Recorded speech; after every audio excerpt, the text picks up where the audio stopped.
ऐसी कौन सी चीज हमें करनी है जिससे हमारे भीतर केवल ये बाह्य रूप से हम वैष्णव ना बने, हम हृदय से वैष्णवता हमारे चित्त में उतर जाए, हमारे रोम रोम में उतर जाए।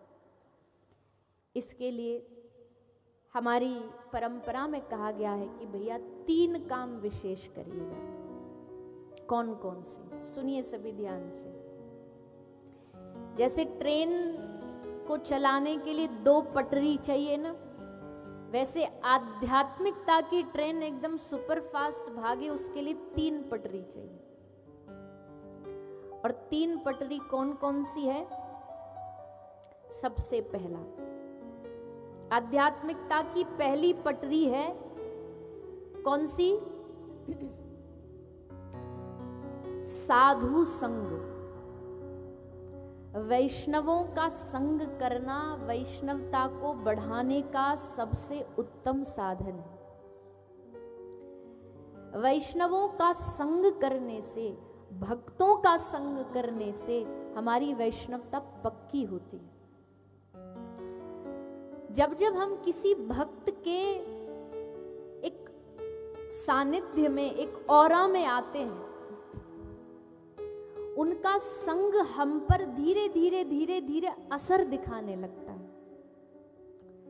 10 दिन के लिए किसी वैष्णवों के समूह में रह के देखो, 10 दिन किसी वैष्णवों के पूरे ग्रुप में, झुंड में रह करके देखो, 10 दिन बाद आप देखोगे आपकी भक्ति की जो, आपकी माला की जो संख्या है वो बढ़ गई है। ठीक इसका उल्टा है, अब 10 दिन किसी संसारी का संग करके देखो तो जितनी होती है वो भी धीरे धीरे कम हो जाएंगी, और धीरे धीरे मन थोड़ा संसार में ज्यादा लगने लगेगा। भक्ति में मन नहीं लग रहा, क्या करें क्या करें? बोले एक ही परम उपाय है, वैष्णव सेवा परम उपाय। वैष्णवों की सेवा ही परम उपाय है। इसलिए वैष्णव संग सब करिए, जरूर करिए। और देखो, हम जिन जिन शहरों में जाते हैं, बड़े बड़े शहरों में लोग बड़ी शिकायतें करते, बोले हमारे शहर में तो भक्त वैष्णव है ही नहीं। और कई कई जगह होता भी ऐसा। मैं ऐसी ऐसी जगह कथा करने गई जहां दूर दूर तक कोई भक्त साधु मिलता ही नहीं है। तो ऐसे में आप सब कितने भाग्यशाली हो। आप जो विशेषकर गांधीनगर में, इस नाम नगर में बैठे हो, आप कितने भाग्यशाली हो कि यहाँ गुरु कृपा से हर घर में भगवान की भक्ति की ज्योत आपके गुरुदेव ने जगाई। यहाँ चहु और वैष्णवी है सब। अब उनका दर्शन और उनका सानिध्य, कुछ आप उनसे सीखो, कुछ वो आपसे सीखें, और ऐसे करते करते संग मिलकर के भक्ति में आगे बढ़ो। क्योंकि वैष्णव का संग पा करके, अच्छा अब देखो, एक कोई परम वैष्णव रहता हो गांधीनगर में, ठीक है, उस वैष्णव के संग आप खड़े हो। शास्त्र कहते हैं कि जो भगवान का भक्त होता है, भगवान की दृष्टि 24 घंटे उस पर रहती है। तो भगवान की दृष्टि किस पे रहेगी? जो पक्का वैष्णव है उस पे। लेकिन अब जो पक्का वैष्णव है उस पे तो दृष्टि रहेगी ही रहेगी, पर पक्के वैष्णव के संग में जो थोड़ा सा कच्चा भी खड़ा होगा ना, गलती से एक बार तो भगवान की नजर उस पर भी जाएगी। और उसी कच्चेपन में ही भगवान की दृष्टि अगर हम पर चली गई तो उसी से हमारा जीवन धन्य हो जाएगा। इसलिए उन पक्के वैष्णवों का संग करना अति आवश्यक है। और हम विनोद में कहते हैं कि भैया देखो, जब किसी श्रेष्ठ का संग पाते हो ना, तो आपका पद अपने आप बिना मेहनत के बढ़ जाता है। पूछो कैसे? जोर से पूछो। वो ऐसे कि कोई स्कूल का मास्टर हो, खूब पढ़ा लिखा इसलिए मास्टर बना है, पर मास्टर की जो धर्म पत्नी जी हैं वो बिचारी अंगूठा छाप हैं, लेकिन गांव में उनको किस नाम से बुलाया जाता? कौन जा रही है? मास्टरनी जा रही है। अरे मास्टरनी आ जाओ, नहीं आ जाओ। अब आप उनसे पूछो डिग्री है कुछ मास्टर की? तो कुछ भी नहीं है। पर मास्टर का संग, श्रेष्ठ का संग मिला, इसलिए मास्टर नहीं बन गई। और एक और उदाहरण है हमारे पास, पंडित जी। पंडित जी की पत्नी पंडितानी, आओ पंडितानी जी, पधारो पंडितानी जी। और पंडितानी जी को माइक देख के कहते ना, पंडितानी जी एक श्लोक सुना दो, तो गड़बड़ जाएंगी, घबरा जाएंगी, कैसे श्लोक सुनाए। और पंडित जी की पत्नी है इसलिए पंडितानी हो गई। तो भैया श्रेष्ठ का संग पाके श्रेष्ठता बढ़ती है, भगवत जनों का संग पा करके भक्ति की वृद्धि होती है। इसलिए वैष्णव सेवा परम उपाय, वैष्णव सेवा से ही हृदय में भगवान का प्रादुर्भाव होता है। इसलिए अद्भुत बात सुनो, ध्रुव जी का नाम सब जानते हैं। ध्रुव जी को भगवान ने दर्शन दे दिया, भगवान सामने आके खड़े हो गए। भगवान ने अब कहा, हे वत्स ध्रुव, वरम ब्रूहि, कहिए क्या चाहिए, वरदान मांगो। अब आप आश्चर्य देखो, आप कृपा क्या होती है सत्संग और भक्तों के संग की। भगवान सामने खड़े दर्शन दे रहे हैं, उसके बाद ध्रुव जी ने क्या मांगा, बोले हे प्रभु हमें दो चीज दे दो, एक तो सत्संग सुनने को दे दो और दूसरा अपने भक्तों का संग दे दो। मतलब भगवान भी मिल जाए तो भी उनसे भगवान को नहीं मांगना, आपका कोई प्रिय जन हो उसका हम पर हाथ रखवा दो, वरद हस्त रखवा दो, कृपा करा दो, ऐसी मांग रखनी चाहिए। ये होती है वैष्णव संग का लाभ। तो इसलिए पहली भक्ति की सीढ़ी, भक्ति का रेलवे ट्रैक जो है, पहला क्या है, बोलिए ना, जोर से बोलो, वैष्णव संग। दूसरा क्या है, बोले दूसरा है शास्त्रों का संग। किसी कारण से अगर कोई वैष्णव नहीं मिल रहा तो शास्त्र ही परम वैष्णव है, शास्त्रों का संग करो। आजकल व्यक्ति वैष्णवता से इसलिए भटक रहे हैं क्योंकि उन्होंने शास्त्र पढ़ना छोड़ दिया। आप भी यहाँ सब जितने भी भगवत भक्त विराजे हो, हम सबसे निवेदन करते हैं भाई नियम बनाओ, हर रोज प्रतिदिन किसी भी शास्त्र को अपना मूल बनाओ, केंद्र बनाओ और नित्य उसका थोड़ा थोड़ा हिस्सा पढ़ो। आधा श्लोकार्धम, श्लोक का चौथा हिस्सा भी पढ़ो, पर पढ़ो। नियम ऐसा होना चाहिए कि हमारा कोई भी दिन बिना शास्त्र पढ़े जाए ना। भगवत गीता पढ़ो, भागवत पढ़ो, रामचरितमानस पढ़ो, श्री राधा रस सुधानिधि पढ़ो, और कितने ग्रंथ हैं हमारे सनातन धर्म में। थोड़ा थोड़ा सब नित्य अध्ययन करो, शास्त्र पढ़ो। शास्त्रों के पढ़ने से ही मति आती है, शास्त्रों के पढ़ने से ही बुद्धि खुलती है। ये मनमानी आचरण नहीं चलेगा भक्ति में। ये मनमानी जो आजकल भक्ति में करने लग गए ना हम लोग, ये मनमानी आचरण नहीं चलेगा भैया। ये मंदिरों में मनमानी आचरण, गुरुओं के दरवाजे पर मनमानी आचरण, जहां जैसा मन कर लिया, गले की माला मन किया तो हाथ में बांध ली, फैशन के तौर पे बांध लेते ना तुलसी की माला गले में, वो गले में नहीं पहननी, हमको तो हाथ में पहननी है। ये मनमानी आचरण, ऐसे मनमानी आचरण नहीं। शास्त्र आज्ञा के अनुसार आचरण करिए। शास्त्र कह रहा है तुलसी की माला कंठी गले में धारण करनी है, तो अब उसका छुपाव करने के लिए तुमने ऑप्शन निकाल लिया, सोने में गड़वा ली। मतलब हम कोई ऐसे विरोध नहीं कर रहे, चलो कम से कम आपने पहनी तो सही, पर क्या शर्म करनी भैया, कंठी पहनने में शर्म कर रहे हो बताओ। माला पहनने में संकोच करेंगे तो हमारे जीने को धिक्कार है। किसी के पास कोई बैच हो, किसी ऑफिसर के पास वो जो होते हैं, तो क्या गर्व से लगाता ना अपने बैचेस को अपने कंधे पे, क्योंकि उसकी शान है।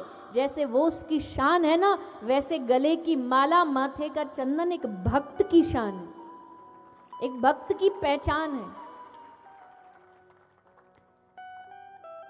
तो अब इसको ऑप्शन निकाल रहे हैं, या अच्छा ये 3 ही बार पहननी जरूरी है क्या, सिंगल पहन ले जो अंदर दब जाए, पुण्य भी मिल जाए और हमको किसी को दिखे भी ना कि भैया ये तो साधु बाबा जी है।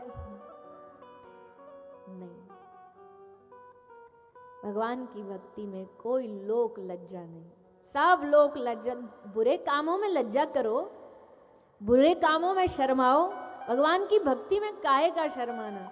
खूब माथे पर चंदन लगा करके बाजार में निकलो, और जब बाजार में जाओगे ना, यकीन मानना, भले तुम भीतर से हम कितने भी खोटे सिक्के हैं, पर माथे पर चंदन जो देखेगा ना, अगर सामने वाला समझदार होगा तो हाथ जोड़ करके एक बार तो उसके मुख से भी निकलेगा राधे राधे, जय श्री राधे, जय श्री कृष्ण। आपकी वजह से अगर कोई व्यक्ति राधे राधे बोल रहा है, इससे बड़ी खुशी की बात क्या होगी? क्या खुशी की बात होगी। हमारे माथे का चंदन भी कभी कभी कई चीजों से लोगों को बचा देता, हमको तो बचाता ही बचाता है। जैसे हम कभी फ्लाइट में गए, कोई हमारे साथ में कोई पैसेंजर बैठा है, अब एयर होस्टेज आती है, sir what do you want, veg non veg. अब मन तो उसका नॉन वेज का कर रहा होता, पर ऐसे देख ले, अच्छा वेज, ज्यादा नहीं, कम से कम एक दिन तो बच गया हमारे इस चंदन की वजह से, हमारी कंठी की वजह से एक दिन तो पाप करने से बचा।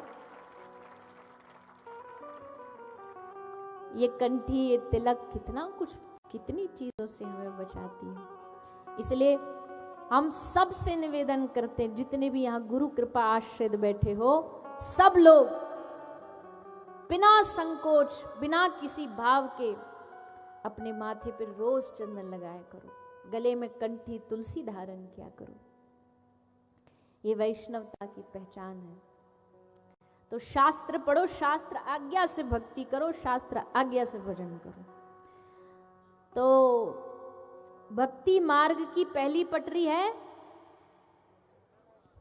जोर से, वैष्णव संग। दूसरी शास्त्र संग, और तीसरी जिनका भी उपदेश आपको मिलने वाला है, गुरु का संग।